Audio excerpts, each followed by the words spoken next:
खुलुमबाय स्टुडियो दं आं राकेश रामचेर बे समाव नोंथांमोननो मोनसे बिग ब्रेकिं निउज नोंथांमोननो बे समाव मोनसे पलिटिकल अपडेट नोंथांमोननि गेजेराव बड'लेण्ड बुब्लिया होनो नागिरदों बे समाव नोंथांमोना नुनो मोनदों गुबुन समाव बे समाव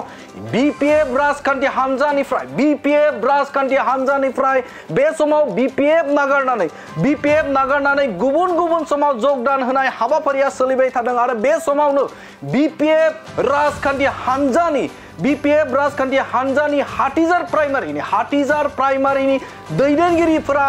UPPLआव जगदान जानानै मोनसे बेफ्रुसार बिबुंथि होदों बे समाव बेफ्रुसार बिबुंथि होदों UPPLआव जगदान जानानै बे समाव ग्राउन्ड लेभेलनिफ्राय थामहिनबा सिं लेभेलाव माबायदि थासारियाव जानानै दं माबायदि थासारियाव बे समाव BPF राजखान्थि हानजाया आथिखालाव दङ बे समाव बिथाङा बुंथिनायखौ नुनो मोनदों आरो बे समाव बिथाङा बुंथिदों जे BPF राजखान्थि हानजाया बे समाव सरकारा गैया आरो सरकाराव गैयिनि थाखाय बे समाव प्राइमारियाबो बे समाव गैला आरो बे समाव बिथांमोननि जे अफिसफोर मावख'फोराबो बे समाव खुलिला होननानै बाथ्रा बुंदों बिथां BPF निफ्राय जगदान जानाय सासे हाथिजार प्राइमारिनि दैदेनगिरिया आरो बिथाङा बे समाव बुंथिदों अबस्था गैला होननानै बाथ्रा बुंदों बे समाव होरलां होरथां जाबाय होननानै बाथ्रा बुंथिदों बिथां हाथिजार प्राइमारिनि BPF नि दैदेनगिरिया थारैनो बे समाव सरकाराव गैयिनिफ्राय बे समाव प्राइमारि लेभेलनि मावख'आ गेवला नामा आरो बिथांमोननि जे मावख' बे मावख'आव सासेबो दैदेनगिरि गैला नामा बे बाथ्राखौ बिथाङा रोखायै बुंदों जे बे समाव प्राइमारियाबो खुलिला बे समाव सरकारावबो गैला आरो बे समावनो बे अफिसफोरा BPF नि जे अफिसफोरा बे समाव गेवला होननानै बाथ्रा बुंदों बिथाङा होरलां होरथां जाबाय होननानै बाथ्रा बुंदों बिथाङा बे समाव बिथांमोननि गेजेराव बा रायजो राजाफोरा गैला होननानै बाथ्रा बुंथिदों आरो जायनि थाखायनो बे समाव UPPL राजखान्थि हानजायाव जगदान जाबाय होननानै बाथ्रा बुंनायखौ नुनो मोनदों दा माने सरकार गैला प्राइमारिबो गैला गोदाव सोराव अफिसाव मानसियानो थाला थारैनो बे समाव बिथांनि जे बुंनाय बाथ्रानिफ्राय रोखा जादों रायजो राजाफोरा बे समाव BPF राजखान्थि हानजाजों सिं लेभेलनिफ्राय लानानै गोजौ फारसे गैला नामा बे मोनसे गिदिर सोंथि नोंथांमोना नुनो मोनदोंमोन चिरां जिल्लायावनो गुबुन समाव गुबुन दैदेनगिरिफोरा आसामनि मन्त्रि बिथां बारग' मन्त्रि बिथां चन्दन ब्रह्मजों लोगोसेनो गुबुन दैदेनगिरिफोरा बे समाव UPPLआव जगदान जादों दा थिग बेबायदिनो भुटान हाजोनिफ्राय बोहैबोनाय दै बायदि थिग बेबायदिनो दिनैबो फुंबिलि समाव बिटिआरनि गोख्रों मावफुं सोद्रोमा रनजित बसुमतारीनि दैदेननायाव फुंबिलि समाव हाथिजार प्राइमारिनि गोबां BPF नि दैदेनगिरिफोरा जगदान जानायखौ नुनो मोनदों आरो बिथांमोना जगदान जानानै गोख्रों बाथ्रा बुंदों जे बे समाव BTCआव सरकारा गैला BPF नि सरकारबो गैला आरो बे समाव प्राइमारि लेभेलनि जे मावख'आबो खुलिला आरो बेनि अनगायैबो बिथांमोननि बा मावख'फोराव सासेबो मानसि गैला होननानै बाथ्रा बुंनायखौ नुनो मोनदों आरो बे समाव सोंथि जाखाङो जे BPF राजखान्थि हानजा जोबलांसिगोन नामा BPF राजखान्थि हानजाफोरा बे समाव ग्राउन्ड लेभेलाव बा सिं लेभेलाव मानसि गैला नामा जायनि थाखायनो प्राइमारि लेभेलनिफ्राय बे समाव BPF नि गोख्रों दैदेनगिरि BPF नि गोबां सोद्रोमाफोरा जगदान जानानै UPPL राजखान्थि हानजानि बिथां गोख्रों मावफुं सोद्रोमा रनजित बसुमतारीनि न'आव जगदान जाफैनानै बेफोर बाथ्राखौ बुंनायखौ नुनो मोनदों नोंथांमोना नुनो मोनदों जे फुंबिलि समावनो लोब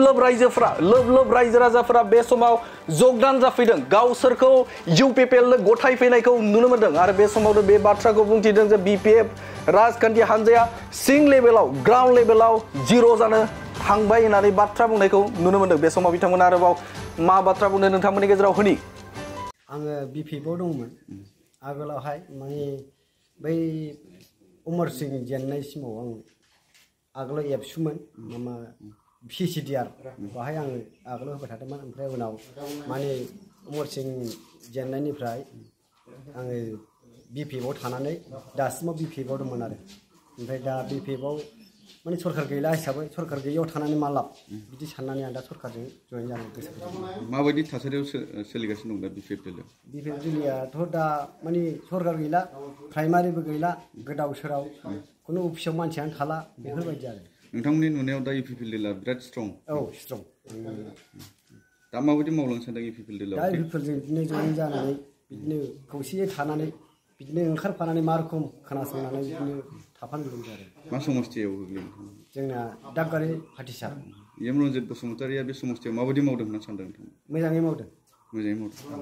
नोंथांमोनजों लोगोसे दिनै नैबे एमसानि न'आव फैनानै नोंथांमोना जयनिं जाफैबाय साबैसे सोद्रोमाफ्रा दिनै बेहाय जयनिं जाफैबाय जोङो दा 19 जन जयेन दं 19 जायफोर बिपिएफआव दङ बिथांमोनखौ नोंथाङा मा खावलायगोन फैनो थाखाय बिपिएफआव दङफोरखौ आङो थांनानैब्लाबो मोजाङै बुंहैनांसिगोन दा जयनिं जाबाय हिसाबै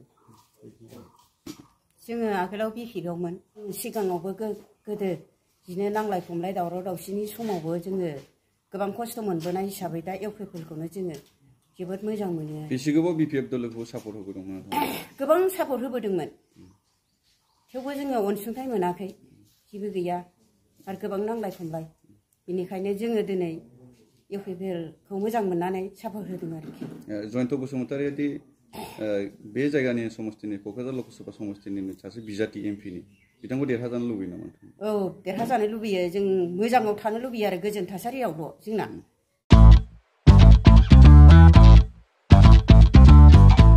गोजोनथाव खौरां नोंथाङा नोंथांनि गला एबा अफिस फसंथानफोरखौ जोंख्लाब-माख्लाब साजायनो गोसो गैया नामा नोंथांनि गलाफोरखौ बायदि बायदि रोखोमनि जोंख्लाब-माख्लाब खालामनानै साजायनो थाखाय क'क्राझार नोगोरनि सिङाव थानाय गौरां भेलि हटेल साखाथियाव चाणक्य आर्ट एन्ड डिजाइन गलाया लानानै फैदों बायदि बायदि रोखोमनि आर्ट डिजाइन क'क्राझार नोगोरनि सिङाव थानाय गौरां भेलि हटेल साखाथियाव चाणक्य आर्ट एन्ड डिजाइन गलाया नोंथांमोननि थाखाय लानानै फैदों नोंथांनि गलाखौ जोंख्लाब-माख्लाब खालामनो गोबां रोखोमनि आर्ट डिजाइन बेफोर आर्ट डिजाइनफोरनि गेजेराव दं 3D signboard 2D signboard acrylic trophy SAP panel name प्लेटार्स रेट्र रिफ्लेक्टिभ साइनबोर्ड नियन साइनबोर्डफोरनि आर्ट डिजाइनफोरखौ नोंथाङा चाणक्य आर्ट एन्ड डिजाइन गलानिफ्राय मोनफुंनो हागोन बेनि अनगायैबो इनग्रेविं सार्भिस आर्क्राइलिक लेटार काटिं एमडीएफ जाली काटिं लोगो ग्राफिक्स डिजाइन आरो कास्टमाइज गिफ्ट आइटेम्सफोरखौ नोंथांमोननि गलानि थाखाय चाणक्य आर्ट एन्ड डिजाइन गलाया लानानै फैदों आर्ट डिजाइन